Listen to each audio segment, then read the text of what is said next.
ಅವ್ರು ಹೆಂಗೆ ರಾಜಕಾರಣಿಗಳನ್ನು ಕೇಳಿದ್ರೆ ಏಕಪಾತ್ರ ಅಭಿನಯ ಇದ್ದಾನೆ. ಈ ಕಡೆ ನಿಂತ್ರ ಅತ್ತಿ ಪಾತ್ರ, ಈ ಕಡೆ ನಿಂತ್ರ ಸ್ವಶಿ ಪಾತ್ರ. ಗೆದ್ದು ಬಂದಾಗ ಒಂದ್ ಡೈಲಾಗ, ಸೋತಾಗ ಇನ್ನೊಂದು ಡೈಲಾಗ್. ಮತ್ ಇವಾಗ ಗೆದ್ದಾಗ ಈ ಡೈಲಾಗ್ ಹೊಡ್ಯಾವ, ಸೋತಾಗ ಆ ಡೈಲಾಗ್ ಹೊಡ್ಯಾವ. ಅವಾಗ ಗೆದ್ದಾಗ ಈ ಡೈಲಾಗ್ ಹೊಡ್ಯಾವ, ಸೋತಾಗ ಆ ಡೈಲಾಗ್ ಹೊಡ್ಯಾವ. ಅವ್ರಿಗೆ ಗೊತ್ತು ನಾವ್ ಏನ್ ಮಾತಾಡ್ತೇವೆ ಹೆಂಗ್ ಮಾಡ್ತೇವೆ ಅಂತ ಗೊತ್ತಾಗೆ ಓಡೋತಾರ. ನಮ್ ಹಿಂದ್ ಸಾಲ ಇರ್ತದ, ಮನೆಗೆ ಬೆಳೆದ ಮಕ್ಕಳು ಹೆಂಗ್ ಕೂತಾರ, MA MSc MCom ಮಾಡಿದ ಮಕ್ಕಳು ಕೆಲಸ ಇರ್ಲಾರ್ದಕ್ಕೆ ಹೆಂಗ ಬೇಕಾರಾಗ್ಯಾರ ಗೊತ್ತಿಲ್ಲ ನಮ್ಗೆ.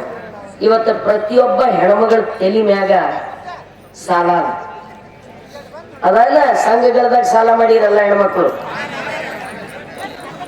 ಈಸ್ ದಿವ್ಸ ಬ್ಯಾಂಕಿನ ಸಾಲ ಗಣಸರ ಹೆಸರ ಮ್ಯಾಗ ಇರ್ತಿತ್ತು, ಬರೇ ಗಣಸರ ಹೆಸರ ಮ್ಯಾಗ ಇರ್ತಿತ್ತು. ಗಣಸರಿಗೆ ಹಿಡ್ಕೊಂಡಾರ ಓದ್ತಿರು, ಇಲ್ಲ ತಂದು ಛಾಪ ಹಚ್ಚುತ್ತಿದ್ರು.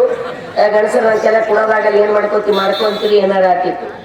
ಗಣಸರು ಸಾಲ ಕೊಡಲ್ಲ ಬಾ ಅಂತೇಳಿ ಸರ್ಕಾರ ನಮ್ಗೆಲ್ಲ ಪ್ರೈವೇಟ್ದವ್ರ ಕೈಯಾಗ ಕೊಟ್ಟದ. ಈ ಪ್ರೈವೇಟ್ ಸಂಘ ಸಂಸ್ಥೆಗಳು ಮೈಕ್ರೋ ಫೈನಾನ್ಸ್ ಗಣಸರಿಗೆ ಸಾಲ ಕೊಡಲ್ಲ, ಅವು ಖಾಲಿ ಹೆಣ್ಮಕ್ಳಿಗೆ ಸಾಲ ಕೊಡ್ತಾವ. ಎಲ್ಲರೂ ಸಂಘದಾಗ ಸಾಲ ಮಾಡಿದ್ರು. ಈ ಸಂಘದಾಗ ಮುಕ್ತ ಸಲಕ ಆ ಸಂಘಕ್ಕ, ಆ ಸಂಘದಾಗ ಮುಕ್ತ ಸಲಕ ಆ ಸಂಘಕ್ಕ, ಆ ಸಂಘದಾಗ ಮುಕ್ತ ಸಲಕ ಆ ಸಂಘಕ್ಕೆ. ನೂರಾರು ಸಂಘ, ಧರ್ಮಸ್ಥಳ ಸಂಘ ಹಿಡ್ಕೊಂಡು ಆಜಾದ್ ಸಂಘ, ಸ್ವತಂತ್ರ ಸಂಘ, ನನ್ಗೆ ಗೊತ್ತ ವಸೂಲ್ ಇಷ್ಟವ ನಮ್ಮಲ್ಲಿ. ಎಲೆಕ್ಷನ್ ಟೈಮ್ದಾಗ ನಿಮ್ಗೆ ಹೆಂಗ್ ಖರೀದಿ ಮಾಡ್ಬೇಕು ಗೊತ್ತದವ್ರಿಗೆ. ಈಗ ಮುತ್ತಿಯವ್ರು ಒಂದು ಮಾತು ಹೇಳಿದ್ರು, ಅವ್ರು ಓಟ್ ಕೊಡೋರು ನೀವು ಏನಾದ್ರು ಕೇಳಿ ನಾ ಕೇಳಿ ಏನಂದ್ರು, ಅದ ಮಾತು. ಓಟ್ ಕೊಡೋರು ಯಾವ ಮುತ್ತಿಯಾಗ್ನೂ ಬಂದ್ಯಪ್ಪ ಯಾವನಿಗೆ ಓಟ್ ಕೊಡ್ಲಿ ಅಂತ ಕೇಳಲ್ಲ ನೀವು. ಎಲೆಕ್ಷನ್ ಡಿಕ್ಲೇರ್ ಆಗಿ ವೋಟಿಂಗ್ ಆಗತ್ತಂತೆ ನಮ್ಮ ಸನಿನೇ ಬರಲ್ಲ ನೀವು. ನೀವು ಧಾಬಾನೇ ಧಾಬಾ, ಕುತ್ತ ಚಾಪೆ ಚಾಪ, ಮಾತೆ ಮಾತ, ಝೋಲಿನೇ ಝೋಲಿ. ಅವ್ ಹೆಣ್ಮಕ್ಳು ಮನ್ಯಾಗ ಹಾದಿ ಕಾಯ್ಕೋತಿ, ಎಲ್ಲಿ ಹೋಗ್ಯಾನೋ, ಯಾವಾಗ ಬರ್ತಾನೋ, ಸೀದಾ ಬರ್ತಾನೋ, ವಂಕ ಬರ್ತಾನೋ, ಎಲ್ಲಿ ಮಣ್ಣಾಗಿ ಬಿದ್ದನೋ ಕೆಸರಾಗಿ ಬಿದ್ದನೋ ಅಂತ ಕಾಯ್ಕೊತ್ಕೊಂಡಿರ್ಬೇಕು. ಎಲ್ಲ ತತ್ವಪದಕಾರ ಕುರಿತು ಅಧ್ಯಯನ ಆಗ್ತದಲ್ಲಿ. ಎಲ್ಲ ತತ್ವಪದದ ಕುರಿತು ಅಧ್ಯಯನ ಆದಾಗಲೇನೆ ಮಡಿವಾಳಪ್ಪ ಎಷ್ಟು ದೊಡ್ಡ ತತ್ವಪದಕಾರ ಅನ್ನೋದು ಬೆಳಕಿಗೆ ಬರ್ತದೆ.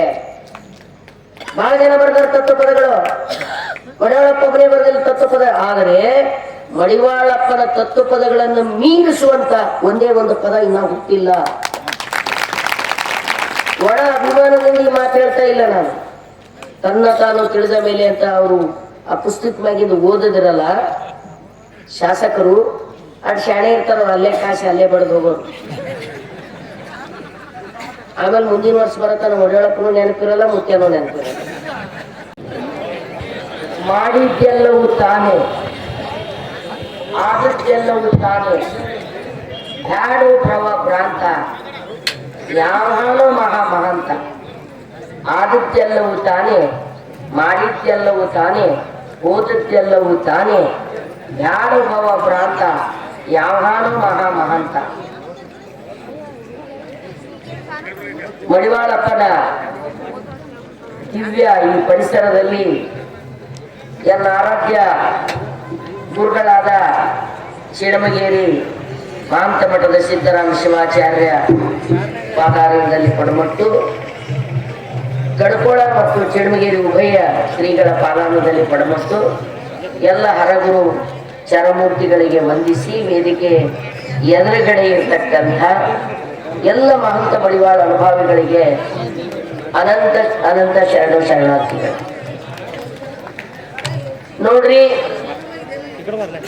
ಇಲ್ಲಿ ತನಕ ನಿಮ್ ಗಾಡಿ ಖರ್ಚು ಹಾಕೊಂಡು ಬಂದೀವಿ. ಮಠಕ್ಕೆ ಒಂದು ರೊಟ್ಟಿ ಉಂಡಿರಿ, ಅದಕ್ಕ ಹೆಚ್ಚಿಗೆ ಕಾಣಿಕ ಹಾಕಿ. ಪುಕ್ಷಟೆ ಉಂಡಿರಿ ಯಾರೇ? ಯಾರು ಪುಕ್ಷಟೆ ಉಂಡಿಲ್ಲ. ಏಟ್ ಉಂಡಿವಿ ಅದ್ರಾಗಿನ್ನು ಒಂದು ಸ್ವಲ್ಪರೇ, ಯಾಕಂದ್ರೆ ಅದು ನಮ್ಮ ಸಂಸ್ಕೃತಿ. ಅದು ನಾವೆಲ್ಲೇ ಮಠದಾಗ ಉಂಡ್ರು ಕೂಡ ನಮಗ್ ಕಾಣಿಕ ಕೊಟ್ಟಿರ್ತೀವಿ. ಹಾಗೆ ಹಣಿ ಹಚ್ಚಿ ನಮಸ್ಕಾರ ಮಾಡಿ, ಏನಿಲ್ಲ ಅಂದ್ರೆ ಕಡಿಗೊಂದು ಕಾಯಿ ಹೊಡೆದೆ, ಏನಿಲ್ಲ ಅಂದ್ರೆ ಕಡಿಗಿಟ್ಟು ಸಕ್ರಿ ಲಾಭನ ನೆವದೆ ಹಿಡಿದಿ. ಪುಗ್ಸಟೆ ಯಾರು ಬಂದಿಲ್ಲ, ಪುಗ್ಸಟೆ ಯಾರು ಕುಂತಿಲ್ಲ. ನೀವೆಲ್ಲ ಸಾಮಾನ್ಯರು, ನಾವೆಲ್ಲ ಸಾಮಾನ್ಯರು. ಮ್ಯಾಕ್ ಕೂತವ್ರೆಲ್ಲ ಜನಪ್ರಿಯ ಶಾಸಕರು ಮತ್ತು ಪರಮ ಪೂಜ್ಯರು, ಮಹಾನ್ ಸಾಹಿತಿಗಳು, ನಾವೆಲ್ಲ ಬೇಕೂಫರು.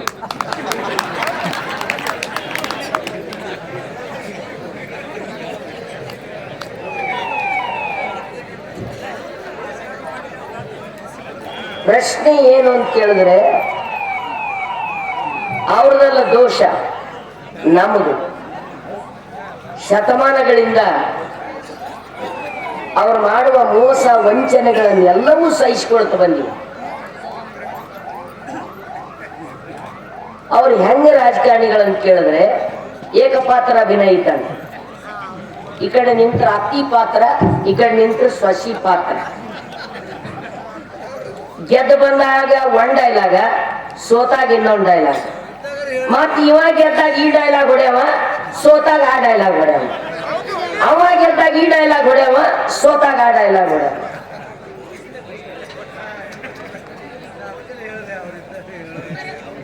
ಅವ್ರಿಗೆ ಗೊತ್ತು ನಾವ್ ಏನ್ ಮಾತಾಡ್ತೇವೆ, ಹ್ಯಾಂಗ್ ಮಾಡ್ತೇವೆ ಅಂತ ಗೊತ್ತಾಗೆ ಓಡೋತಾರ.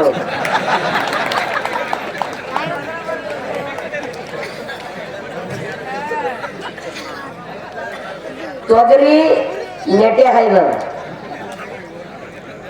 ಸಣ್ಣ ಪುಟ್ಟ ಚಳ್ಳಿ ಹೂವ ಇದ್ದಿದ್ರು ಮಂಜು ಬಿದ್ದು ಉದುರೋಗ್ಯಾರ, ಹೋಗ್ಯದ ಇಲ್ಲ. ಕಬ್ಬಿಗೆ ರೇಟ್ ಕೊಡ್ತಾ ಇಲ್ಲ, ರೈಟ್, ಕಬ್ಬಿಗೆ ರೇಟ್ ಇಲ್ಲ. ಹೋದ ವರ್ಷ ಹಚ್ಚಿ ವರ್ಷದಿಂದ ಡ್ಯೂ ಉಳಿಸ್ಕೊಂಡ.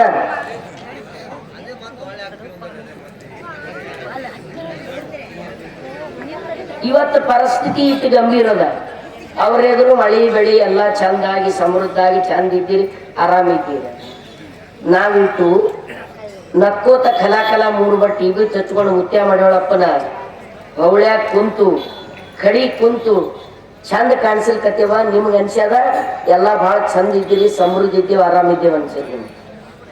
ನಮ್ಗೆ ಗೊತ್ತದ ನಮ್ ಹಿಂದೆ ಸಾಲ ಇರ್ತದ, ಮನೆಗೆ ಬೆಳೆದ ಮಕ್ಕಳು ಹೆಂಗೆ ಕೂತಾರ, MA MSc MCom ಮಾಡಿದ ಮಕ್ಕಳು ಕೆಲಸ ಇರ್ಲಾರ್ದಕ್ಕೆ ಹೆಂಗೆ ಬೇಕಾರಾಗ್ಯಾರ ಗೊತ್ತಿಲ್ಲ ನಮಗೆ.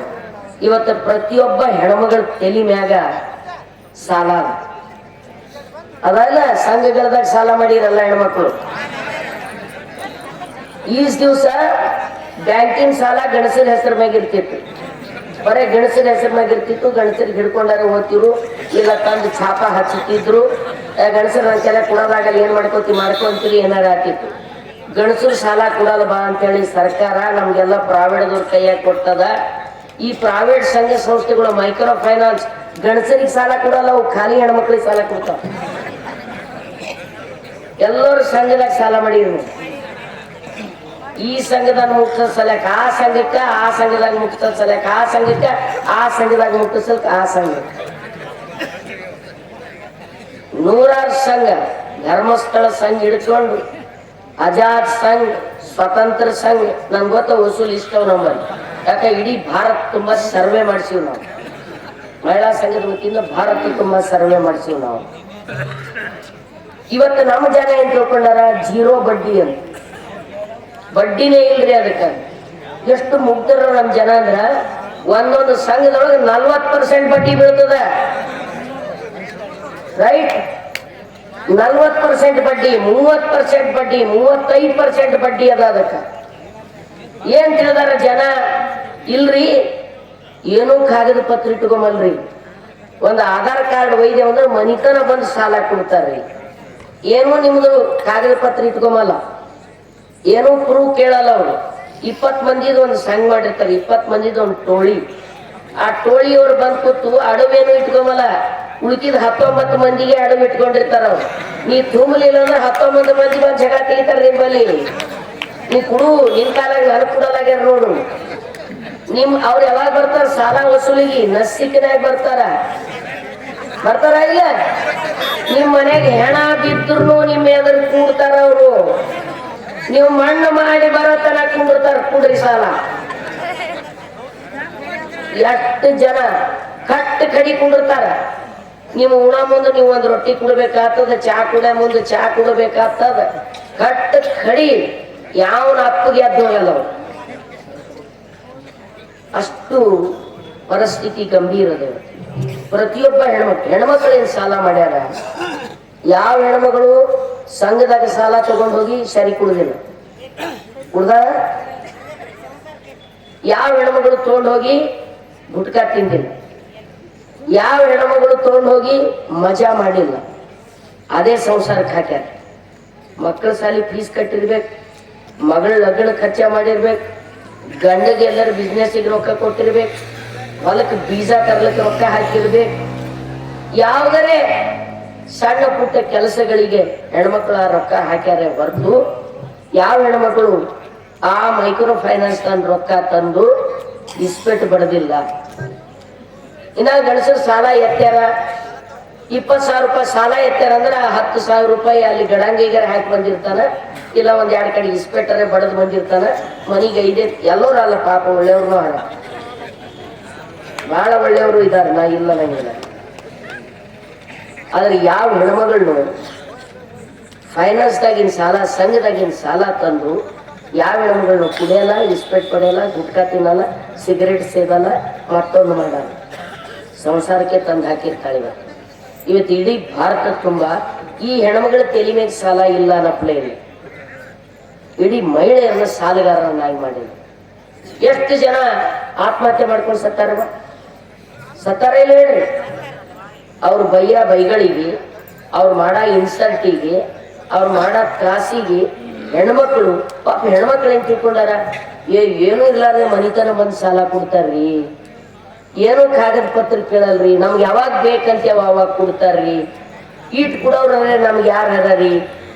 ಹೊರಗೆ ಸಾವುಕಾರ ಬಲ್ಲಿ ಸಾಲ ತಂದ್ರೆ 2 ರಂಗ್ 3 ರಂಗ್ ಬಡ್ಡಿ ಬೀಳ್ತದ್ರಿ, ಇದು ಬಡ್ಡಿನೇ ಇಲ್ರಿ ಅಂತ ತಿಳ್ಕೊಂಡಾರ. ಇವ್ರು ಬಡ್ಡಿನೇ ಇಲ್ಲ ಅಂತ ತಿಳ್ಕೊಂಡಾರ. ಸೀದಾ ಫ್ಲಾಟ್ ಸಾಲ ಅದ. 20,000 ತಂದ್ರಂದ್ರೆ 2 ವರ್ಷ, 24 ತಿಂಗಳ ಎಷ್ಟು ಕಂಟ ಆಗ್ತದ? 24 ತಿಂಗಳಿಗೆ 20,000ಕ್ಕೆ 30 ರಂಗ್ ಬಡ್ಡಿ ಎಷ್ಟು ಆಗ್ತದ ಅಷ್ಟು ಬಡ್ಡಿ ಲೆಕ್ಕ ಮಾಡಿ 20 ಪೀಸ್ ಕೊರೆದು ಕೊಟ್ಟಿರ್ತಾರೆ. ನಿಮ್ಗೆ ಈಟೆ ಗೊತ್ತಿರ್ತದ, 15 ದಿವಸಗೊಮ್ಮೆ ಎಷ್ಟು ತುಂಬಬೇಕು, ತಿಂಗಳಿಗೊಮ್ಮೆ ಎಷ್ಟು ತುಂಬಬೇಕು, ಟೋಟಲ್ ಅದು ಏಟ್ ಆಗ್ತದ ಅನ್ನೋದು ಇವ್ರಿಗೆ ಗೊತ್ತೇ ಆಗಲ್ಲ. ಮತ್ತೆ ಯಾವ ಪಂಡಿತರು ಇವತ್ತಿನ ತನಕ ಇದನ್ನು ಹೇಳಲಿಲ್ಲ. ಅದಕ್ಕೆ ಮಡಿವಾಳಪ್ಪ ಹೇಳಿದ್ದು ಇಷ್ಟೇನೆ, ಬ್ಯಾಡೋ ಭವ ಭ್ರಾಂತ ಯಾವಾನೋ ಮಹಾಮಾಂತ, ಆದದ್ದೆಲ್ಲವೂ ತಾನೆ, ಓದುದ್ದೆಲ್ಲವೂ ತಾನೆ, ನಿನಗೆ ಯಾಕೋ ಏಕಾಂತ ಬೇಡ, ಹೊರಗಿನ ಪ್ರಪಂಚವನ್ನು ಕಣ್ ತೆರೆದು ನೀನು ನೋಡು ಅಂತ, ಹೊರಗಿನ ಪ್ರಪಂಚವನ್ನು ಕಣ್ ತೆರೆದು ನೋಡು ಅಂತ ಹೇಳಿ ಇವತ್ತು ಮಾನ್ಯ ಶಾಸಕರು ಹೇಳಿದ್ರು. ನೋಡ್ರಿ, ಬಿದ್ದ ಶಾಸಕ ಹೇಳ್ದ 5,000 ಕೋಟಿ ಅಂತ, ಗೆದ್ದ ಶಾಸಕ ಹೇಳ್ದ 2,000 ಕೋಟಿ. 5,000 ಕೋಟಿ ನನಗೆ ಒಂದ್ ವೇಳೆ ಬರ್ತಿದ್ರು ಅಂದ್ರೆ ಎಲ್ಲರೂ ಮಿನಿಸ್ಟರ್ಗಿರಿ ಬಿಟ್ಟು ನನಗೆ ಕೇಳ್ತಿರು ಅಂದ್ರ ರೊಕ್ಕ ಇದ್ರೆ ಕೇಳೋರು ಇವರು, ಮಿನಿಸ್ಟರ್ಗಿರಿ ಎಲ್ಲರೂ ಇದೇ ಕೇಳ್ತಿದ್ರು ಅಂತ. ಹೌದು, 2,000 ಕೋಟಿ 2,000 ಕೋಟಿ ಕೂಡ ಇವತ್ತಿಗೂ HKDB KKRDB ಬೋರ್ಡ್ ಆದ ಬಳಕ ವಾಸ್ತವ ಏನದ ಗೊತ್ತು, ಖರ್ಚೆ ಮಾಡಿಲ್ಲ ಇವರು. ಮೊದ್ಲಿನ ಸರ್ಕಾರದಾಗ ಖರ್ಚೆ ಮಾಡಿಲ್ಲ. ಸರ್ಕಾರ ಏನ್ ಹೇಳದ? ಯುಟಿಲಿಟಿ ಸರ್ಟಿಫಿಕೇಟ್ ಕೊಡ್ರಿ, ಖರ್ಚು ಮಾಡು ಅಂದ್ರೆ 2,000 ಕೋಟಿ ಹೋದ್ ಸರ್ತಿ ಖರ್ಚು ಮಾಡಿದ್ರೆ ಅಂದ್ರೆ 3,000 ಕೋಟಿ ತಗೋಬೇಕಾಗಿತ್ತು. 5,000 ಕೋಟಿ ಖರ್ಚು ಮಾಡಿದ್ರೆ ಈ ಸರ್ತಿ 2,000 ಕೋಟಿ ಕಂತನಾಗ ಬಂದ್ರೆ 3,000 ಕೋಟಿಗೆ ಮತ್ತೆ ಎಲಿಜಿಬಲ್ ಆಗ್ತಿದ್ರು. ರೊಕ್ಕ ಖರ್ಚು ಮಾಡ್ಲಿಕ್ಕೂ ಸಹಿತ ಬಂದಿಲ್ಲ ನಮ್ಮ ಭಾಗದ ಶಾಸಕರಿಗೆ. ಇದೇ ಕೆಲಸ ಆಗ ದಕ್ಷಿಣ ಕರ್ನಾಟಕಕ್ಕೆ ಇರ್ತಿತ್ತು ಅಂದ್ರೆ ಅವ್ರ ಮ್ಯಾಗ ಸೋಷಿಯಲ್ ಎಡಿಟ್ ಇಲ್ಲ, ಮಾನಿಟರಿಂಗ್ ಕಮಿಟಿ ಇಲ್ಲ, ಏನೂ ಇಲ್ಲ. ಅದು KKRDB ಬೋರ್ಡ್ ಆದ ನಂತರ ನಿಜವಾಗಿ ಆ ಪ್ಲಾನಿಂಗ್ ಬಹಳ ದೊಡ್ಡದದು. ಈ ಭಾಗದ ಜನರ ಆರ್ಥಿಕ, ಸಾಮಾಜಿಕ, ಸಾಂಸ್ಕೃತಿಕ, ಧಾರ್ಮಿಕ ಎಲ್ಲ ರೀತಿಯ ಬೆಳವಣಿಗೆಗಾಗಿ ತಂದಿರ್ತಕ್ಕಂಥದ್ದು ಕಲ್ಯಾಣ ಕರ್ನಾಟಕ ಅಭಿವೃದ್ಧಿ. ಒಂದ್ ವೇಳೆ ಇವರು ಹೇಳಿದ ಪ್ರಕಾರ ನಮ್ಮ ಅಭಿವೃದ್ಧಿಗಾಗಿ ವಿನಿಯೋಗಿಸಿದ್ರಂದ್ರ ಒಬ್ಬ ನಮ್ಮ ಭಾಗದ ಗಂಡಸರು ಹೆಣ್ಮಕ್ಳು ದುಡಿಲಿಕ್ಕೆ ಸಲಕ ಬೆಂಗಳೂರ, ಮೈಸೂರ, ದಿಲ್ಲಿ, ಬಾಂಬೆಗೆ ಹೋಗ್ತಿದ್ದಿಲ್ಲ. ಇವತ್ತು ಪ್ರತಿಯೊಂದು ಟ್ರೈನ್ ಕಲಬುರಗಿ ಇದರ್ಲಿಂದ ಹೋಗಂತ, ಪ್ರತಿಯೊಂದು ರಾಯಚೂರ್ಲಿಂದ ಹೋಗಂತ ಟ್ರೈನ್ನಾಗ ಜನರಲ್ ಬೋಗಿದಾಗ ಏರಿದ್ರಂದ್ರ, ಸ್ಲೀಪರ್ ಕೋಚಿನಾಗ ಏರಿದ್ರಂದ್ರ ಏನದ KKRD ಕಲ್ಯಾಣ ಕರ್ನಾಟಕ ಭಾಗದ ಪರಿಸ್ಥಿತಿ ಏನದ ಅನ್ನೋದು ನಿಮ್ಗೆ ಗೊತ್ತಾಗ್ತದ. ಲಕ್ಷ ಲಕ್ಷ ಕೋಟಿ ಕೋಟಿ ಜನ ದುಡಿಲಿಕ್ಕೆ ಹೋಗ್ತಾರೆ ಬೇರೆ ಊರಿಗೆ. ಯಾಕೆ ನಿಮಗೆ ಒಂದ್ ದೊಡ್ಡ ಇಂಡಸ್ಟ್ರಿ ತೆಗಿಲಿಕ್ಕಾಗ್ಲಿಲ್ಲ ನಿಮ್ಗಿಲ್ಲಿ?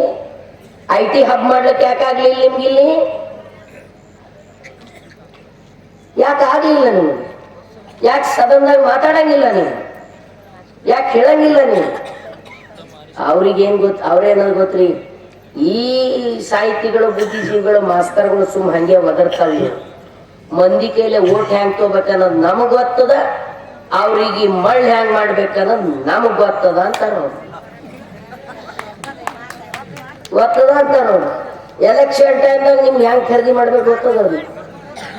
ಈಗ ಮುಖ್ಯವ್ರು ಒಂದ್ ಮಾತು ಹೇಳಿದ್ರು ನೋಡ್ರಿ, ಓಟ್ ಕೊಡೋರು ನೀವು ಏನಾದ್ರು ಕೇಳಿ ನಾ ಕೇಳಿ ಏನಂದ್ರು ಅರೇ ಅದ ಮಾತು. ಓಟ್ ಕೊಡೋರು ಯಾವ ಮುಖ್ಯರು ಬಂದ್ಯಪ್ಪ ಯಾವನಿಗೆ ಓಟ್ ಕೊಡ್ಲಿ ಅಂತ ಕೇಳಲ್ಲ ನೀವು. ಎಲೆಕ್ಷನ್ ಡಿಕ್ಲೇರ್ ಆಗಿ ವೋಟಿಂಗ್ ಆಗತ್ತಂತೆ ನಮ್ಮ ಸನಿನೇ ಬರಲ್ಲ ನೀವು. ನೀವು ಧಾಬಾನೇ ಧಾಬಾ, ಕುತ್ತ ಛಾಪೆ ಛಾಪ, ಮಾತೆ ಮಾತ, ಝೋಲಿನೇ ಝೋಲಿ. ಅವ್ ಹೆಣ್ಮಕ್ಳು ಮನ್ಯಾಗ ಹಾದಿ ಕಾಯ್ಕೋತ ಎಲ್ಲಿ ಹೋಗ್ಯಾನೋ, ಯಾವಾಗ ಬರ್ತಾನೋ, ಸೀದಾ ಬರ್ತಾನೋ, ವಂಕ ಬರ್ತಾನೋ, ಎಲ್ಲಿ ಮಣ್ಣಾಗ ಬಿದ್ದನೋ ಕೆಸರಾಗಿ ಬಿದ್ದನೋ ಅಂತ ಕಾಯ್ಕೊತ್ಕೊಂಡಿರ್ಬೇಕು, ಕೇಳಂಗಿಲ್ಲ. ಹೀಗಾಗಿ ಅವರಿಗೆ ನಮ್ಮ ಯಾವ ಮಾತುಗಳ ಅಸರಾಗಲ್ಲ. ಇವತ್ತು ಮುತ್ಯ ಮಡಿವಾಳ 200 ವರ್ಷಗಳ ಹಿಂದೆ ಜನರ ಈ ಕಷ್ಟಕ್ಕಾಗಿ, ಈ ನೋವಿಗಾಗಿ ತನ್ನ ಜೀವನವನ್ನೇ ಮುಡುಪಿಟ್ಟಂತ ಬಹಳ ದೊಡ್ಡ ಅಧ್ಯಾತ್ಮದ ಬಂಡಾಯಗಾರ.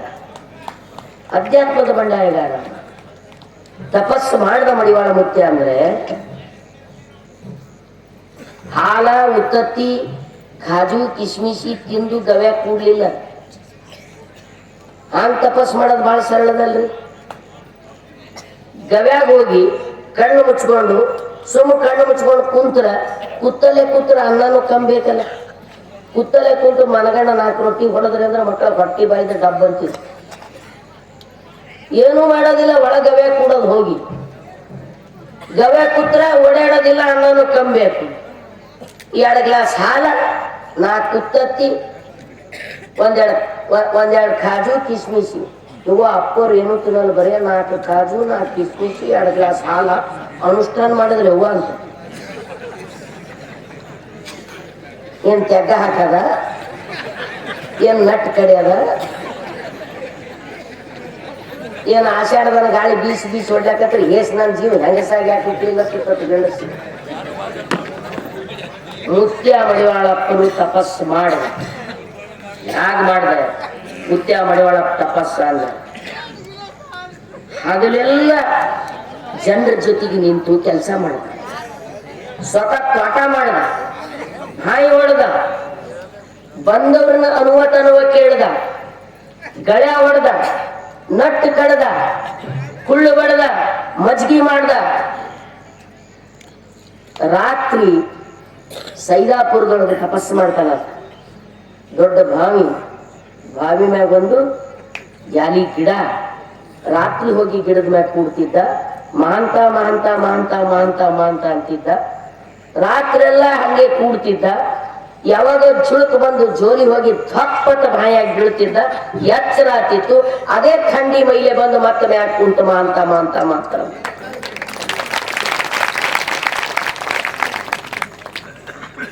ಎಲ್ಲಿ ಒಳಗ್ ಕುಂತು ಅನುಷ್ಠಾನ ಮಾಡಲಿಲ್ಲ ಮಡಿವಾಳಪ್ಪ. ಇಡೀ ವಚನ ಸಾಹಿತ್ಯದ ಮುಂದುವರೆದ ಭಾಗ ಮಡಿವಾಳಪ್ಪ. ಅದನ್ನೇ ಅವ್ರಿಗೆ ಹೇಳ್ತಾ ಇದ್ದೀವಿ, ಅವ್ರ ತಲೆಯಾಗ ಹೋಗಲ್ಲ. ತತ್ವಪದದ ಪ್ರಾಧಿಕಾರ ಮಾಡಬೇಕು, ತತ್ವಪದದ ಅಭಿವೃದ್ಧಿ ಪ್ರಾಧಿಕಾರ ಮಾಡಬೇಕು. ತತ್ವಪದದ ಅಭಿವೃದ್ಧಿ ಪ್ರಾಧಿಕಾರ ಅಂದ್ರೆ ಎಲ್ಲ ತತ್ವಪದಕಾರ ಕುರಿತು ಅಧ್ಯಯನ ಆಗ್ತದಲ್ಲಿ. ಎಲ್ಲ ತತ್ವಪದದ ಕುರಿತು ಅಧ್ಯಯನ ಆದಾಗಲೇ ಮಡಿವಾಳಪ್ಪ ಎಷ್ಟು ದೊಡ್ಡ ತತ್ವಪದಕಾರ ಅನ್ನೋದು ಬೆಳಕಿಗೆ ಬರ್ತದೆ.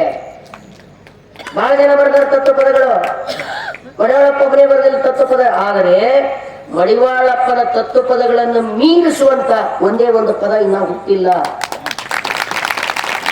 ಒಳ ಅಭಿಮಾನದಿಂದ ಈ ಮಾತು ಹೇಳ್ತಾ ಇಲ್ಲ ನಾನು, ತನ್ನ ತಾನು ತಿಳಿದ ಮೇಲೆ ಅಂತ ಅವರು ಆ ಪುಸ್ತಕ ಮ್ಯಾಗಿಂದ ಓದಿದಿರಲ್ಲ ಶಾಸಕರು, ಅಡ್ ಶಾಣೆ ಇರ್ತಾರ, ಅಲ್ಲೇ ಕಾಶಿ ಅಲ್ಲೇ ಬಡ್ದು ಹೋಗೋರು. ಆಮೇಲೆ ಮುಂದಿನ ವರ್ಷ ಬರತ್ತಾನ ಒಡೆಯೊಳಕ್ಕೂ ನೆನಪಿರಲ್ಲ, ಮುತ್ಯನೂ ನೆನಪಿರಲ್ಲ. ಹಿಂಗೆ ಸಹಜದ ಅದು. ನೋಡ್ರಿ, ಅವರು ಹೊರಗೆ ಎಲೆಕ್ಷನ್ ನಿಂತಾಗ ಅವ ಬೇರೆ ಪಾರ್ಟಿ, ಇವ ಬೇರೆ ಪಾರ್ಟಿ, ಇಲ್ಲಿ ಕೂತಾಗ ಒಂದೇ ಪಾರ್ಟಿ. ಅದು ಸಹಜವೇ. ಆದ್ರೆ ಇವತ್ತು ಇಡೀ ತತ್ವ ಪದಗಳಿವೆಯಲ್ಲ, ಬೆಕ್ಕಳವಾಗಿ ರಚನೆಯಾದಂಥ ತತ್ವ ಪದಗಳು 12ನೇ ಶತಮಾನದ ವಚನೋತ್ತರ ಕಾಲಘಟ್ಟದಲ್ಲಿ, ವಚನಗಳ ಆದ ನಂತರ ಎಲ್ಲ ಜನ ಸಮುದಾಯಗಳಿಂದ ರಚನೆಯಾದಂಥ ಒಂದು ಸಾಹಿತ್ಯ ಅಂದ್ರೆ ಅದು ತತ್ವಪದ ಸಾಹಿತ್ಯ. ವಚನಕಾರ ಕಾಲಕ್ಕೆ ಎಲ್ಲ ದುಡಿಯುವ ಜನ. ಬಸವಣ್ಣ ಒಬ್ಬನಿಗೆ ಮೇಲ್ಜಾತಿ ಬಿಟ್ರೆ ಎಲ್ಲರ ಕೆಳಜಾತಿ ಅವರು, ಹೌದಾ ಇಲ್ಲ? ಅಂಬಿಗರ ಚೌಡ ಇದ್ದ, ಮಾದರ ಚೆನ್ನ ಇದ್ದ, ಮೇದಾರ ಕೇತ ಇದ್ದ, ದಾರ ಕಕ್ಕಯ್ಯ ಇದ್ದ, ಕಲಿಕೇತ ಬೊಮ್ಮ ಇದ್ದ, ತುರ್ಗಾಯಿ ರಾಮಣ್ಣ ಇದ್ದ, ಸಮಗಾರ ಹರಳ ಇದ್ದ, ಜೇಡರ ದಾಸಿಮಯ್ಯ ಇದ್ದ, ಎಲ್ಲ ಜಾತಿಯ ಜನ.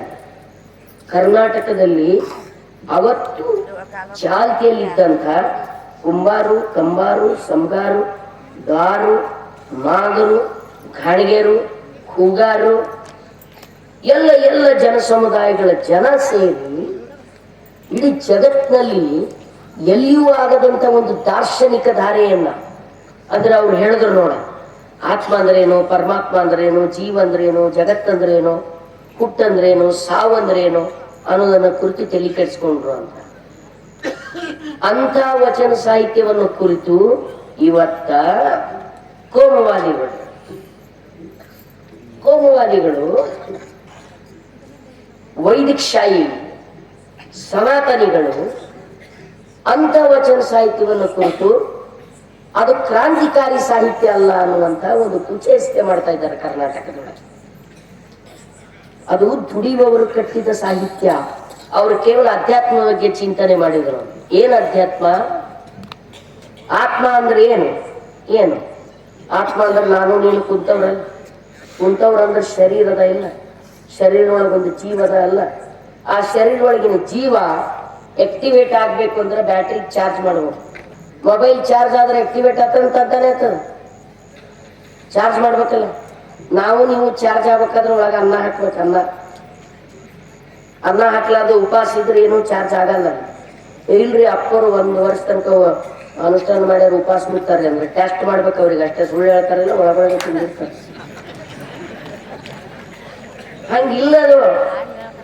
ಹಾಗಿಲ್ಲದು. ಇದು ಮಣ್ಣಿನ ಕಾಯ. ಇದು ಸತ್ಯ ಒಪ್ಕೊಳ್ಳೋಣ. ಊಟ ಮಾಡೋದು ಅಪರಾಧ ಅಲ್ಲ, ತಿನ್ನೋದು ಅಪರಾಧ ಅಲ್ಲ. ಯಾರು ಹೆಚ್ಚು ತಿಂತಿರ್ಬೋದು, ಕಮ್ ತಿಂತಿರ್ಬೋದು. ಆತ್ಮ ಅಂದ್ರೆ ಏನು ಅಂದ್ರೆ, ಜೀವ ಅಂದ್ರೆ ಏನು ಅಂತ ಬಗದು. ಕಾಯ ಅಂದ್ರೆ ಏನು ಅಂದ್ರೆ, ಕಾಯನೇ ಕೈಲಾಸ ಅಂದ್ರು. ಕಾಯ ಕೆಡಿಸಲಾಗದು ಅಂದ್ರು. ಪ್ರಸಾದ ಕಾಯ ಕೆಡಿಸಲಾಗದು ಅಂದ್ರು.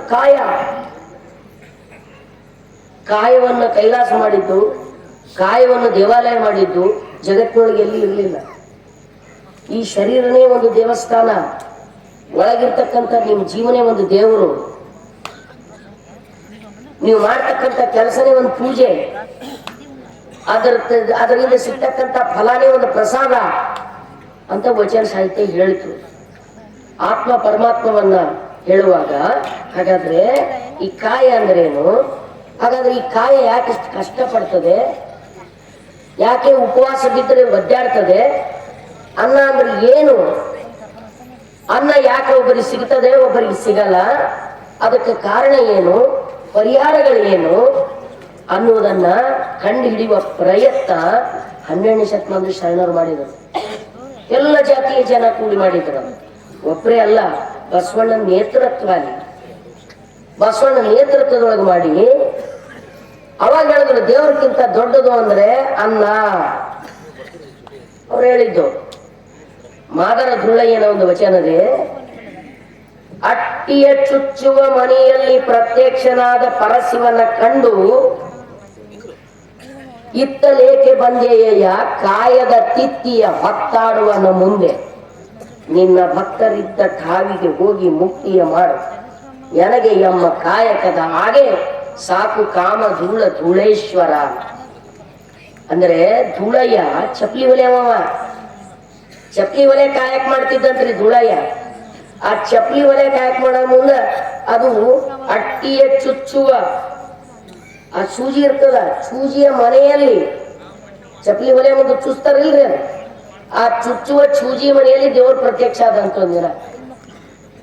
ದೇವ್ರ ಪ್ರತ್ಯಕ್ಷ ಆದ ಕೂಡಲೇ ಅವನ್ನಂತ, ಅರೆ ದೇವ್ರೇ ನೀ ಇಲ್ಲೇ ಯಾಕೆ ಬಂದಿ ಏನಂತ. ಎಲ್ಲಿ ಪ್ರತ್ಯಕ್ಷ ಆಗಿದೆ ದೇವ್ರ?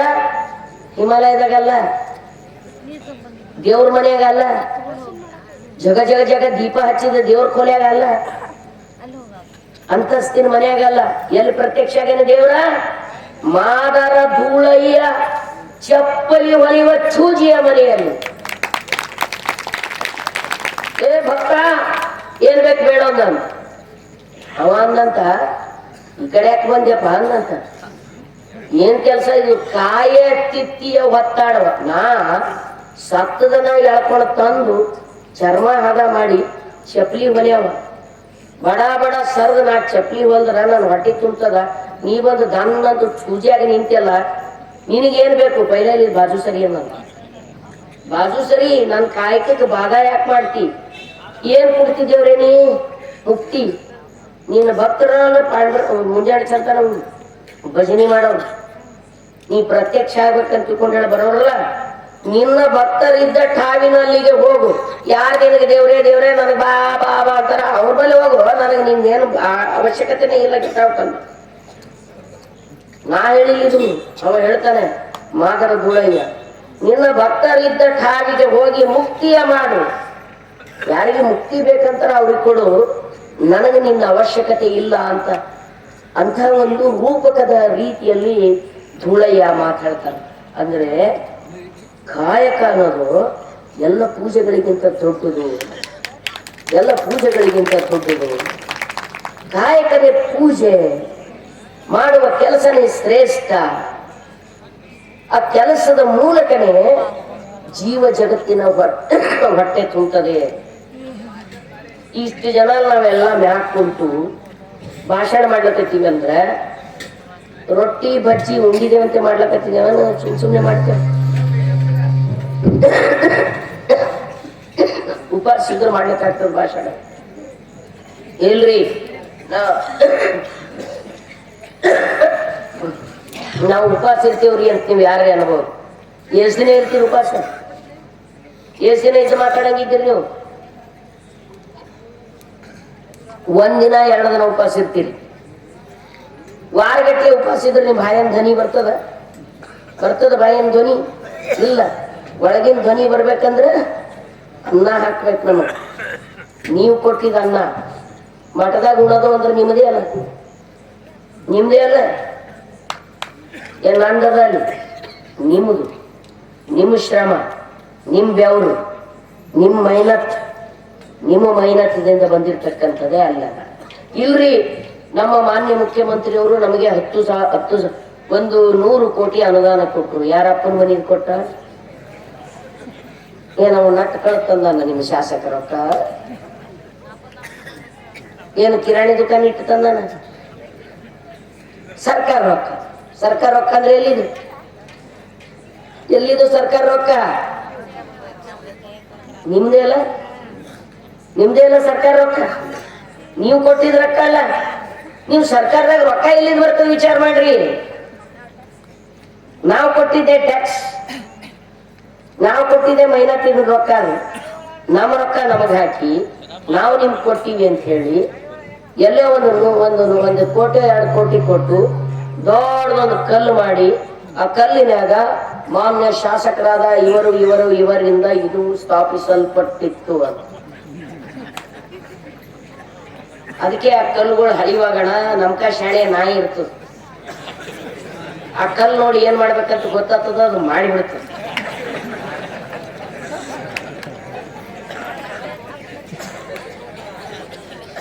ಎಲ್ಲಿ ತನಕ ಈ ಮುಗ್ಧತನದಲ್ಲಿ ಇರೋದು? ಅದಕ್ಕೆ ಮುತ್ಯ ಮಡಿವಾಳಪ್ಪ ದುಡಿಯದೆ ತಿನ್ನುವವರನ್ನ ಕುರಿತು ವಿರೋಧ ಹಾಕೊಂಡ ಅಂತ ಹೇಳಿ ಬದುಕಿದ್ದಾಗ ಹೇಳಿದ್ರು. ಶಾಸ್ತ್ರಿಗಳು ಹೇಳಿದ್ರಲ್ಲ, ಇರೋ ತನಕ ಅವ್ನಿಗೆ ಕಾಡಿದ್ರು, ಸತ್ತ ಬಳಿಕ ದೇವಸ್ಥಾನ ಕಟ್ಟಿದ್ರು ಅಂತ. ಯಾರು ನಿಷ್ಠುರವಾಗಿ ಮಾತಾಡ್ತಿದ್ರೆ ಅವ್ರಿಗೆ ಕಾಡ್ತಾರೆ. ನಂಗೇನು ನನ್ನ ಫೋನ್ನಾಗ ದಿನ ಮುಂದಿನ ವರ್ಷದಾಗ ನೀವು ಇರಂಗ ನೀವು ಖಲಾಸ್ ಮಾಡ್ತೀವಿ ಅಂತ ಮೆಸೇಜ್ ಹಾಕ್ತಾರೆ. ಟ್ರೋಲಿಂಗ್ ಮಾಡ್ತಾರೆ ಕಂಡಂಗ್ ನಿಮ್ಮವ್ ಹಂಗ ನಿಮ್ಮವ್ ಮುಸ್ಲಿಮಾನ್ರು ಅವನಿಗೆ ಹಡ್ದಾಳ ಅವನಿಗೆ ಹಡ್ದಾಳ ಇವನಿಗೆ ಹಡ್ದಾಳ ಸಿಕ್ಕಾಪಟ್ಟೆ ಟ್ರೋಲ್ ಯಾರು ರಾಷ್ಟ್ರ ಭಕ್ತರು ಟ್ರೋಲ್ ಮಾಡೋರು ರಾಷ್ಟ್ರ ಭಕ್ತರು ಹಿಂದುತ್ವದ ಉಗ್ರಗಾಮಿಗಳು ಅವ್ರ ಹಿಂದೂಗಳು ಇಷ್ಟು ಹೊಲಸು ಶಬ್ದ ಶಾಸನ ಸಭೆ ಒಳಗೂ ಹೆಣ್ಮಕ್ಳಿಗೆ ಹೊಲಸು ಮಾತಾಡೋರು ನೀಚಿತನದ ಪರಮಾವಧಿ ಅದು ಮೇಲ್ಮನೆಯಲ್ಲಿ ಅಂತ ಹೊಲಸು ಮಾತಾಡ್ತಕ್ಕಂಥವ್ರು ನಾವು ಏನಾದರೂ ವಾಸ್ತವದ ಬಗ್ಗೆ ಮಾತಾಡಿದೀವಿ ವಾಸ್ತವದ ಬಗ್ಗೆ ಹೇಳಿದೀವಿ ಅಂದ್ರೆ ನಿಮ್ಗೆ ಗೊತ್ತಿಲ್ಲ ಅಕ್ಕಂಗೆ ನೀವು ಮುಗ್ದಿರಿದ್ದೀರಿ ನೀವೆಲ್ಲ ಮುಗ್ದಿರಿದ್ದೀರಿ ಎಲ್ಲ ಹಿರಿಯರಿದ್ದವ್ರು ಇದ್ದೀರಿ ಎಲ್ಲ ಪಟ್ಟೆ ಹುಡುಗರು ಇಲ್ಲಿ ಇಲ್ಲ ಭಾಳ ಕಮ್ಮರ ನವಜವಾನ್ ಪರಗಳ ಕಮ್ಮವ ಇಲ್ಲಿ ನವಜವಾನ್ ಪರಗಳು ಇಲ್ಲಿಲ್ಲ ಆ ನವಜವಾನ್ ಪರಗಳೆಲ್ಲ ಧರ್ಮಾಂಧತೆ ಹುಚ್ಚ ಹಚ್ಕೊಂಡು ಯಾರಿಗೆ ಹೊಡಿಲಿ ಯಾರಿಗೆ ಬಡಿಲಿ ಯಾರಿಗೆ ಕಡಿಲಿ ಅನ್ನೋ ಲೆಕ್ಕದಾಗ ಅವ್ರು ಆ ಹುಡುಗರು ಟ್ರೋಲ್ ಮಾಡ್ತಾರೆ ನಮಗೆ ಹೊಲ್ಸ ಬೇಗಳ ಬೈತಾರೆ ನಮಗೆ ಪಾಪ ಅವ್ರಿಗೆ ಏನು ಗೊತ್ತಾಗಂಗಿಲ್ಲ ಬೈತಾರೆ ಯಾಕೆ ಬೈತಾರಂದ್ರೆ ವಾಸ್ತವದಿಂದ ಮುಖ ತಿರುಗಿಸ್ಬಿಟ್ಟಾರ ಸಮಸ್ಯೆಗಳಿಂದ ಮುಖ ತಿರುಗಿಸ್ಬಿಟ್ಟಾರ ಸೊ ಅದಕ್ಕೆ ಇವತ್ತು ನೀವು ನಿಮ್ಮ ಮಕ್ಕಳು ಎಲ್ಲಿ ಹೋಗ್ತಾ ಇದ್ದಾರೆ ಅನ್ನೋದು ನೋಡಬೇಕು ನಿಮ್ಮ ಮಕ್ಕಳು ಯಾವ ಕಡೆ ತಿರುಗ್ತಾ ಇದ್ದೀರ ಅನ್ನೋದು ನೋಡಬೇಕು ದೇಶಭಕ್ತಿ ಅಂದ್ರ ಹೊಡಿ ಬಡಿ ಕಡಿ ಅಲ್ಲ ದೇಶಭಕ್ತಿ ಅಂದ್ರೆ ಯಾವುದೋ ಒಂದು ಧರ್ಮದವ್ರ ಮೇಲೆ ಎರಗದಲ್ಲ ಯಾವುದೋ ಧರ್ಮದವ್ರ ಬಗ್ಗೆ ಸುಳ್ಳು ಕ್ರಿಯೇಟ್ ಮಾಡಿ ಸುಳ್ಳು ವಿಷಯ ಹಚ್ಚಿ ಸುಳ್ಳು ಬೆಂಕಿ ಹಚ್ಚೋದಲ್ಲ ಈ ದೇಶದಲ್ಲಿ ಹುಟ್ಟಿರ್ತಕ್ಕಂಥ ಪ್ರತಿಯೊಬ್ಬರು ಈ ದೇಶದ ನಾಗರಿಕರು ಯಾರು ತಪ್ಪು ಮಾಡ್ತಾರೆ ತಪ್ಪಿತಸ್ಥರಿಗೆ ಶಿಕ್ಷೆ ಕೊಡಬೇಕು ದೇಶಭಕ್ತಿ ಅಂದ್ರೆ ಈ ದೇಶದ ಒಕ್ಕಲತನ ಉದ್ಧಾರ ಆಗಬೇಕು ದೇಶಭಕ್ತಿ ಅಂದ್ರೆ ಹುಟ್ಟಿ ಸಾಲಿ ಕಲಿತ ಪ್ರತಿಯೊಂದು ಮಗುವಿಗೆ ಒಂದು ನೌಕರಿ ಸಿಗ್ಬೇಕು ಒಂದು ನೌಕರಿ ಸಿಗ್ಬೇಕು ಒಳ್ಳೇದೊಂದು ನೌಕರಿ ಸಿಗ್ಬೇಕು ನಾವು ಬೆಳೆದಂತ ಬೆಳೆಗೆ ಬೆಲೆ ಸಿಗಬೇಕು ನಮಗೆ ಸಬ್ಸಿಡಿ ಬೀಜ ಕೊಡಬೇಕು ಗೊಬ್ಬರ ಕೊಡಬೇಕು ಮಾರ್ಕೆಟ್ ಸಿಗಬೇಕು ಈಗ ನೋಡ್ರಿ ಎಲ್ಲ ಕಡೆ ತೊಗರಿ ನುಕ್ಸಾನ ಇದೆ ನೀವು ಒಂದು ಎಕರೆ ತೊಗರಿಗೆ ಕನಿಷ್ಠ ಅಂದ್ರೆ 5, 10, 15 ಸಾವಿರ ರೂಪಾಯಿ ಖರ್ಚು ಮಾಡಿ ಬೆಳೆ ಪರಿಹಾರ ಕೊಡು ಅಂದ್ರೆ 1,000 2,000 ಡಿಕ್ಲೇರ್ ಮಾಡ್ತಾರೆ ಇಲ್ರಿ ಅದನ್ನು ತಗೋಬೇಕಾದ್ರೆ ಕುರಿ ಕೋಣ ಬೀಳ್ತಾವೆ ಹಂಗ ಆಗಂಗಿಲ್ಲ ಅದಕ್ಕೆ ಮಡಿವಾಳಪ್ಪ ಅವತ್ತು ಒಕ್ಕಲತನವನ್ನ ಪರಮಸ್ಥಾನದಲ್ಲಿ ನಿಲ್ಲಿಸಿದ್ರು ಈ ಕಡ್ಕೊಳ್ಳೋ ಮಠ ಅದಲ್ಲ ಈ ಕಡ್ಕೊಳ್ಳೋ ಮಠ ಕಡ್ಕೊಳ್ಳೋ ಮುತ್ಯ ಹೇಳಿದ್ರಲ್ಲ ಬಡ ಜನರ ಮಠ ಇದು ದುಡಿಯುವವರ ಮಠ ಇದು ಜಾತ್ಯತೀತ ಮಠ ಇದು ದೊಡ್ಡ ಪರಂಪರೆ ಇರುವಂತಹ ಮಠ ಇದು ಇಲ್ಲೇನು ಅವರಿಗೆ ಸನ್ಮಾನ ಮಾಡೋದಲ್ಲ ಅವರು ಇಡೀ ತಮ್ಮ ಬದುಕನ್ನೇ ಮಡಿವಾಳನ ಮಠದ ಸೇವೆಗಾಗಿ ಮೀಸಲಿಟ್ಟವರು ಅವರು ನಾವಲ್ಲ ಈ ಮಠ ಕಟ್ಟಿ ಬೆಳೆಸಿದವರು ದುಡಿಯುವ ಜನ ಅವರು ಮೀಸಲಿಟ್ಟವರು ಮತ್ತೆ ಇಲ್ಲಿ ಅತ್ಯಂತ ಸಾಮಾನ್ಯನಿಗೂ ದೊಡ್ಡ ಗೌರವ ಕೊಡುವಂತ ಮಠ ಯಾವುದಾದ್ರೂ ಇದ್ರೆ ಅದು ಕಡ್ಕೊಳ್ಳೋ ಮಠ ಸಿಡಿಮಿಯ ಮಠ ಹೀಗಾಗಿ ಸ್ನೇಹಿತರೆ ಕಡ್ಕೊಳ್ಳೋ ಮಡಿವಾಳಪ್ಪನವ್ರನ್ನ ಕುರಿತು ಅವರಿಗೆ ಬಹಳ ಸಲ ಸರ್ಕಾರದ ತಲೆಯಾಗಿ ಹೋಗಲ್ಲ ಅದು ಅರ್ಥ ಆಗಲ್ಲ ಅಂತ ಮಾಡಿಸ್ಬೇಕಾಗ್ತದ ಅವರಿಗೆ ತತ್ವಪದಗಳ ಪ್ರಾಧಿಕಾರ ಆಗಬೇಕು ಇಲ್ಲಿ ನಮ್ಮ ಭಾಗದಲ್ಲಿ ಆಗ್ಲಿ ನಮ್ಮ ಭಾಗದಲ್ಲಿ ಹೆಚ್ಚು ತತ್ವಪದಕಾರ ಕೂಗ್ಲೂರು ಬಸವಲಿಂಗಪ್ಪ ಚೆನ್ನೂರು ಜಲಾಲ್ ಸಾಹೇಬ ಕಡ್ಕೊಳ್ಳೋದ ಮಡಿವಾಳಪ್ಪ ಬರೇ ಮಡಿವಾಳಪ್ಪ ಒಬ್ಬನ ಹೆಸರು ಮೇಲೆ ನೀವು ಅಧ್ಯಯನ ಪೀಠ ಮಾಡಿದ್ರೆ 22 ಅಧ್ಯಯನ ಪೀಠವ ಕಲಬುರಗಿ ಒಳಗೆ ಅನುದಾನನೇ ಇಲ್ರಿ ಅದಕ್ಕೆ ಅನುದಾನನೇ ಇಲ್ಲ ಅದು VC ವಿವೇಚನೆಗೆ ಬಿಟ್ಟಿದ್ದು 1 ಕೋಟಿ 2 ಕೋಟಿ ರೂಪಾಯಿ ಕೊಟ್ರೆ ಆ ಸಿಬ್ಬಂದಿಯ ಸಂಬಳಕ್ಕೆ ಸಾಕಾಗಲ್ಲ ಅದು ಅನುದಾನನೇ ಇಲ್ಲ 22 ಅಧ್ಯಯನ ಪೀಠಗಳವ 10 ಲಕ್ಷ ಅಲ್ಲಿ ಕ್ಲರ್ಕ್ ಸಂಬಳ ಕೊಡ್ಲಿಕ್ಕಾಗಲ್ಲ ಕ್ಲರ್ಕ್ನು ಇಲ್ಲ ನಮ್ಗೆ ಗೊತ್ತದ ಇದೆಲ್ಲ ನೀವು ಅಭಿವೃದ್ಧಿ ಪ್ರಾಧಿಕಾರ ಮಾಡಿದ್ರೆ ಅವಾಗ ಏಕ ವ್ಯಕ್ತಿ ಹೆಸರಿನಾಗ ಅಭಿವೃದ್ಧಿ ಪ್ರಾಧಿಕಾರ ಮಾಡಿ ಈಗಾಗಲೇ ಹೈರಾಣಾಗ್ಯಾರ ಕನಕದಾಸ ಅಧ್ಯಯನ ಮತ್ತು ಸಂಶೋಧನಾ ಕೇಂದ್ರದ ನಾ ಮೆಂಬರ್ ಇದ್ದೀನಿ ಗವರ್ನಿಂಗ್ ಕೌನ್ಸಿಲ್ ಬಾಡಿ ಮೆಂಬರ್ ಇದ್ದೀನಿ ನಂಗೆ ಗೊತ್ತದ ಈ ಕನಕದಾಸರ ಮೇಲೆ ಎಲ್ಲ ಕೆಲಸ ಮುಗಿದೋಗ್ಯದ್ರಿ ಎಲ್ಲ ಆ ಕೃತಿಗಳನ್ನ ಎಲ್ಲ ಭಾಷೆಗೆ ಅನುವಾದ ಮಾಡಿ ಆಗಿದೆ ಆ ಕೃತಿಗಳ ಮೇಲೆ ಕುರಿತು ವಿಚಾರ ಸಂಕಿರಣ ಮಾಡಿ ಆಗಿದೆ ಮನೆಗೂ ಕನಕ ಅನ್ನುವ ಕೆಲಸ ಮಾಡಿದ್ದಾಗಿದೆ ಇನ್ನು ಮುಂದೆ ಇವೇ ಕೆಲಸ ಮಾಡಬೇಕು ಇದಕ್ಕಿಂತ ಬೇರೆ ಕೆಲಸ ಮಾಡ್ಲಿಕ್ಕೆ ಸಾಧ್ಯ ಆಗುತ್ತೆ ಅವಾಗ ಅದು ಸಣ್ಣ ಕೆಲಸ ಆಗ್ತದೆ ಆದ್ರೆ ಇಡೀ ತತ್ವಪದ ಸಾಹಿತ್ಯ ಅಂತ ಹೇಳ್ಬಿಟ್ರೆ ಬಹಳ ದೊಡ್ಡ ಕೆಲಸ ಅದು. ಒಂದು 50-100 ವರ್ಷಕ್ಕೆ ಸಾಕಾಗುವಷ್ಟು ಕೆಲಸ ಇರ್ತದೆ. ಕೆಲಸ ಇದ್ದಾಗ ಉಳಿದ ತತ್ವಪದಕಾರರನ್ನ ಬೆಳಕಿನಲ್ಲಿ ಮಡಿವಾಳಪ್ಪನ ತತ್ವಪದಕಾರದ ಶ್ರೇಷ್ಠತೆಯನ್ನ ಎತ್ತಿ ಹಿಡಿಯಲಿಕ್ಕೆ ನಮಗೆ ಸಾಧ್ಯ ಆಗ್ತದೆ. ಹಾಗೆ ನಾವು ವಚನಕಾರರಲ್ಲಿನೇ ಅಲ್ಲಮನ ವಚನ ಶ್ರೇಷ್ಠ, ಅಕ್ಕಮಾದೇವಿ ವಚನ ಶ್ರೇಷ್ಠ ಅಂತ ಯಾವಾಗ ಅಂತೀವಿ ಅಂದ್ರೆ ಪಕ್ಕದಲ್ಲಿ 100 ಜನರ ವಚನಗಳನ್ನು ಇಟ್ಕೊಂಡಾಗ ಶ್ರೇಷ್ಠ ಅಂತ ಹೇಳ್ತೀವಿ. ಅದು ಒಂದು ವಿಮರ್ಶಾತ್ಮಕವಾದ ಕಣ್ಣೋಟದಿಂದ ಹೇಳ್ತೀವಿ. ಆದ್ಯರ 60 ವಚನಕ್ಕೆ ದಂಡನಾಯಕರ 20 ವಚನ, ದಂಡನಾಯಕರ 20 ವಚನಕ್ಕೆ ಚಿಕ್ಕ ದಂಡನಾಯಕರ 10 ವಚನ, ಚಿಕ್ಕ ದಂಡನಾಯಕರ 10 ವಚನಕ್ಕೆ ಅಜಗಣ್ಣನ 5 ವಚನ, ಅಜಗಣ್ಣನ 5 ವಚನದಲ್ಲಿ ಮಹಾದೇವಿ ಅಕ್ಕನ 1 ವಚನ ನಿರ್ವಚನ ಕಾರಣ ಅಂತ ಹೇಳೋದು.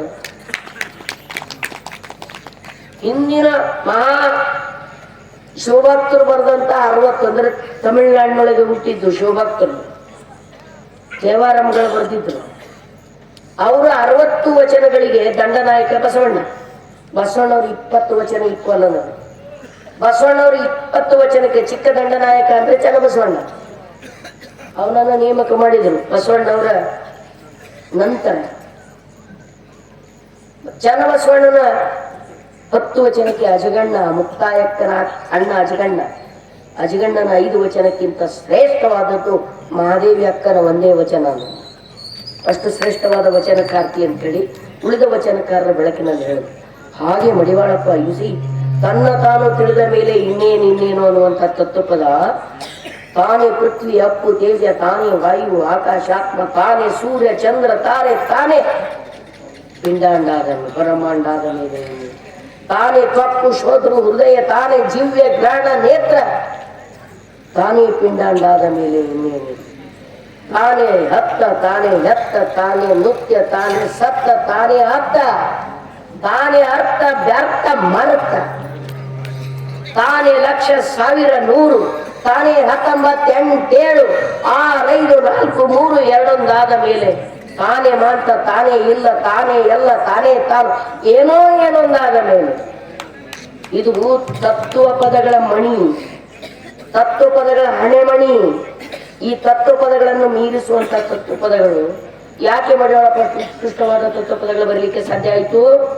ಆತ ವಾಸ್ತವ ಬದುಕಿಗೆ ಬದ್ಧನಾಗಿದ್ದ, ನೈಜ ಬದುಕಿನ ಜೊತೆ ಅನುಸಂಧಾನ ಮಾಡಿದ್ದ. ಆತ ಅಂತರಂಗದ ಅನ್ವೇಷಕನಾಗಿದ್ದ, ಬಹಿರಂಗದ ವಿಮರ್ಶಕನಾಗಿದ್ದ. ಜಗತ್ತನ್ನು ವಿಮರ್ಶೆ ಮಾಡ್ದ, ತನ್ನನ್ನು ತಾನು ವಿಮರ್ಶೆ ಮಾಡಿಕೊಂಡ, ನನ್ನನ್ನು ನಾನು ವಿಮರ್ಶೆ ಮಾಡ್ಕೊಳ್ಬೇಕಲ್ಲ. ಸೊ ಹೀಗಾಗಿ ಎಲ್ಲ ಭಕ್ತ ಗಣಗಳಿದ್ದೀರಲ್ಲ, ನಿಜವಾಗಿ ನೀವು ದೊಡ್ಡವರು ಅಲ್ರಿ. ನಿಮ್ಗೂ ದೊಡ್ಡವ್ರು ಅಂತೇಳಿ ನಮ್ಗೆ ಸುಮ್ ಬೆನ್ಮೆ ಕೈ ಎಳೆದು ಹೋಗ್ತಾರ ಅಂತೇಳಿ ನಾ ಏನು ಎಲೆಕ್ಷನ್ ನಿಮ್ಗೇನು ಓಟ್ ಕೊಡು ಅನ್ನೋಕ್ಕಿಲ್ಲ, ಏನೂ ಇಲ್ಲ. ನೀವು ನನಗೆ ಏಟು ಬೈದ್ರು ಏನು ಫರಕ್ ಬೀಳಲ್ಲ. ಆದ್ರೆ ಜಾಂಡ್ರಾಗ್ರಿ KKRDB ಬೋರ್ಡ್ ಬರ್ತಕ್ಕಂಥ ಹಣ ಇಲ್ಲಿಯ ಜನರ ಸರ್ವಾಂಗೀಣ ಉನ್ನತಿಗಾಗಿದೆ. ಮಲ್ಲಾವರಿ ಏತ್ ನೀರಾವರಿ ಬಗ್ಗೆ ಯಾಕೆ ಮಾತಾಡಲ್ಲ ಇವರು? ಮಲ್ಲಾವರಿ ಬಗ್ಗೆ ಯಾಕೆ ಹೋರಾಟ ಮಾಡಲ್ಲ? ಯಾಕೆ ಏತ್ ನೀರಾವರಿ ಬಗ್ಗೆ? ಇದೆಲ್ಲವೂ ಇದೆ. ಅವ್ರ ಜೊತೆಗೆ ನಾವು ಇರಬೇಕಾಗಿದೆ, ಅವ್ರೊಂದಿಗೆ ಕೆಲಸ ಮಾಡಬೇಕಾಗಿದೆ. ಆದ್ದರಿಂದ ಮುತ್ಯ ಮಡಿವಾಳಪ್ಪನ ತತ್ವಪದಗಳು ಇನ್ನಿಷ್ಟು ಉತ್ಕೃಷ್ಟವಾಗಿ ಮುಂದೆ ಬರೋಕೆ ಇಲ್ಲದೆ ಹೋದ್ರೆ ನೋಡ್ರಿ, ನಾವು ಹಿಂಗೆ ಕುಂತ್ರೆ ನಮ್ಮ ಸಾಹಿತ್ಯವನ್ನ ಮಸಳಿಸುವ, ತಿರುಚುವ, ದಿಕ್ಕು ತಪ್ಪಿಸುವ ಎಲ್ಲ ಕುತಂತ್ರಗಳು ನಡೀತವೆ. ವಚನ ಸಾಹಿತ್ಯದ ಬಗ್ಗೆ ನಡೀತಾ ಇದೆ. ವಚನ ಸಾಹಿತ್ಯವನ್ನ ನಗಣ್ಯಗೊಳಿಸುವಂತ, ಅದರ ಕ್ರಾಂತಿಕಾರಿ ಗುಣವನ್ನ ಹೊಡೆದೋಡಿಸುವಂತ ಒಂದು ಪುಸ್ತಕ ಆಲ್ರೆಡಿ ವೈದಿಕರು ತಂದಾರ, ವಚನ ದರ್ಶನ ಅಂತ. ನೀವೆಲ್ಲ ನೋಡಿರ್ಬೇಕು. ಪ್ರಾಜ್ಞರು ವಚನ ದರ್ಶನ ಅಂತ ಒಂದು ಪುಸ್ತಕ ತಂದಾರ. ಅಲ್ಲಿ ಕ್ರಾಂತಿ ಇರ್ಲಿಲ್ಲ, ವಚನಕರ ಜಾತಿ ಬಗ್ಗೆ ಮಾತಾಡಿಲ್ಲ, ಲಿಂಗ ಸಮಾನತೆ ಬಗ್ಗೆ ಮಾತಾಡಿಲ್ಲ. ಅದೇನಿದ್ರು ಅಧ್ಯಾತ್ಮ ಅಂದ್ರೆ ಈ ಲೋಕದ ಮನುಷ್ಯರಿಗೆ ತಿಳಿಯಲ್ಲ. ಋಷಿ ಮುನಿಗಳು, ವಚನಕಾರು ಒಂದು ನಮನ ಋಷಿಗಳೇ ಅಂತ. ನಾವು ಋಷಿಗಳಲ್ಲ, ನಮ್ದು ಋಷಿ ಸಂಸ್ಕೃತಿ ಅಲ್ಲ, ನಮ್ದು ಕೃಷಿ ಸಂಸ್ಕೃತಿ. ನಾವು ದಾನ ಮಾಡೋರಲ್ಲ, ದಾಸೋಹ. ನಮ್ದು ಕರ್ಮ ಸಿದ್ಧಾಂತ ಅಲ್ಲ, ಕಾಯಕ ಸಿದ್ಧಾಂತ. ನಮ್ಮದು ನಿಗೂಢ ಅಧ್ಯಾತ್ಮ ಅಲ್ಲ, ಅನುಭವ ಸಿದ್ಧಾಂತ. ಅದಕ್ಕೆ ನಮ್ಮ ಪದಗಳಿಗೆ ಅನುಭವ ಪದಗಳಂತ ಕರೆದಾಗ. ಅಂತ ಸಾಹಿತ್ಯವನ್ನ ತಿರ್ಚುವಂತ ಕೆಲಸ ಇವತ್ತು ವೈದಿಕರು ಸನಾತನಿಗಳು ಮಾಡ್ತಾ ಇದ್ದಾರೆ. ನಾವು ಹಿಂಗೆ ಬಿಟ್ರೆ ಇವುಗಳನ್ನು ಕೂಡ ಅನುಭವ ಸಾಹಿತ್ಯದ ಪದಗಳನ್ನು ಕೂಡ ಅದರ ಮೂಲ ಆಶಯವನ್ನು ತಿರ್ಚುವ ಕೆಲಸ ಮಾಡ್ತಾರೆ. ಅದಾಗಬಾರ್ದಂದ್ರ ನಾವು ಎಚ್ಚರಾಗಬೇಕು. ವಚನ ಸಾಹಿತ್ಯ ಮತ್ತು ತತ್ವಪದ ಸಾಹಿತ್ಯ ಇವೆರಡು ಜಗತ್ತಿನ ದಾರ್ಶನಿಕ ಸಾಹಿತ್ಯದಲ್ಲಿ ನಿಲ್ತಕ್ಕಂಥವು. ಇವುಗಳನ್ನು ಉಳಿಸಬೇಕಾಗಿದೆ. ಉಳಿಸುವಂತ ದೊಡ್ಡ ಜವಾಬ್ದಾರಿ ಕಡಕೋಳ ಮಠದ ಮೇಲಿದೆ, ಚಿಣಮಗೇರಿ ಮಠದ ಮೇಲಿದೆ. ಚಿಣಮಗೇರಿ ಮತ್ತು ಕಡಕೋಳ ಇವೆರಡು ಒಂದೇ ಜೀವ, ಎರಡು ದೇಹ. ನೆನ್ಪಿಟ್ಕೋಬೇಕು. ಒಂದು ಜೀವ, ಅದಕ್ಕೆ ಎಲ್ಲಾ ಕಡೆ ಒಬ್ಬರು ಜೈ ಹೊಡಿತಿರ್ಬೇಕು. ಇಲ್ಲಿ ಮಾತ್ರ ಮಹಂತ ಮಡಿವಾಳೇಶ್ವರ ಮಹಾರಾಜ್ ಕಿ ಜೈ. ಬರೇ ಮಹಂತಿಲ್ಲ, ಬರೇ ಮಡಿವಾಳಿಲ್ಲ, ಮಹಂತ ಮಡಿವಾಳೇಶ್ವರ ಮಹಾರಾಜ್ ಕಿ ಜೈ. ಮತ್ತು ಈ ಮಠಗಳ ಸಂಪತ್ತು ಅಂದ್ರೆ ಬಿಲ್ಡಿಂಗ್ ಅಲ್ಲ, ತತ್ವಪದ ಮತ್ತು ವಚನ. ಬಿಲ್ಡಿಂಗ್ಗಳಲ್ಲ, ಕಾರ್ಗಳಲ್ಲ. ಈ ಮಠದ ಸಂಪತ್ತು ಅಂದ್ರೆ ತತ್ವಪದ ಸಾಹಿತ್ಯ.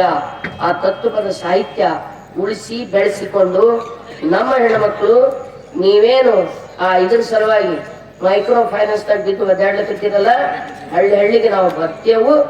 ಓಸು ಮಂದಿಗೆ ನಿಮ್ಮ ಸಾಲ ಹ್ಯಾಂಗ್ ಕೊಟ್ಟಾರ ಹ್ಯಾಂಗ್ ಬಾಯಿ ಮುಚ್ಕೊಂಡು ವಾಪಸ್ ಹೋಗ್ಬೇಕು, ಯಾರ ಬಲ್ಲಿ ಉದ್ರಿ ವಸೂಲಿ ಮಾಡೋದಿಲ್ಲ ಅನ್ನಂತ ಒಂದು ಚಳವಳಿ ಮುಂದಿನದಲ್ಲೇ ರೂಪಿಸೋರಿದ್ದೆವು. ದಯವಿಟ್ಟು ನೀವೆಲ್ಲ ನಮ್ಮ ಕೈ ಕಲಿಸ್ತೀರಿ ಅಂತ ನಂಬಿ ನನ್ನ ಮಾತನ್ನು ಮುಗಿಸ್ತೀನಿ. ನಮಸ್ಕಾರ.